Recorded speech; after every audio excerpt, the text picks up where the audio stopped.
एक व्यक्ति अब अच्छे पैसे वाले थे, वो अपनी बेटी के लिए लड़का ढूंढने गए। तो गांव वालों ने एक लड़का बताया, बड़े अच्छा साहूकार का बेटा, साहूकार का बेटा बताया। जाके मिले, और जाके जब मिले तो साहूकार के बेटे से पूछा, भैया तुम करते क्या हो? तो साहूकार के बेटे ने बड़ा अच्छा जवाब दिया, मुझे कुछ करने की जरूरत ही क्या है, मुझे कुछ करने की जरूरत ही क्या है, मेरे बाप ने इतना कमा रखा है, मुझे क्या करना है, मैं तो बैठा बैठा भी खाऊंगा तो भी खत्म नहीं होने वाला। तो जो लड़का देखने गए थे वो उठ के चले आए। रास्ते में गए, उन्हीं की जाति का व्यक्ति एक छोटा सा काम करता था, बहुत छोटा सा। उस व्यक्ति से पूछा, तुम्हारा नाम क्या है? बोले ये है। कहाँ के रहने वाले? बोले यहाँ से।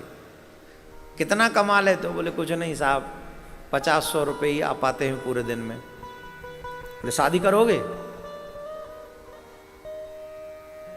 कमाता ही नहीं ढंग से, शादी क्या करूं? अरे बोले कर ले, मैं अपनी बेटी का विवाह तुमसे करना चाहता हूं। अरे साहब आप तो बड़े धनवान हैं, मैं करना चाहता हूं। उन्होंने उसका विवाह, अपनी बेटी का विवाह उसके साथ कम कर दिया जो 100 रुपये कमाता था। साथ में एक और आदमी था। बोले आपकी बुद्धि खराब हो गई है,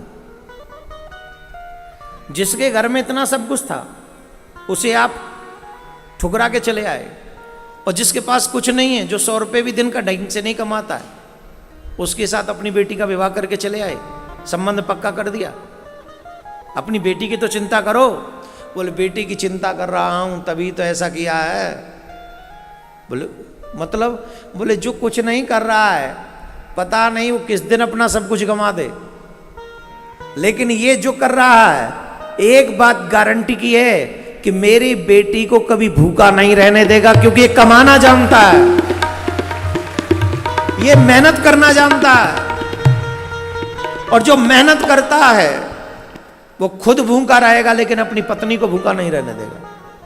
वो जो पड़ा है, अगर उसे करने की क्षमता ही नहीं, एक दिन चला जाएगा तो चला ही जाएगा। इसलिए जो पड़े हैं, जो बेईमानी पे खड़े हैं, ऐसे लोगों से चलिए। खैर अब ज्यादा कहना ठीक भी नहीं। राधे राधे बोलना पड़ेगा।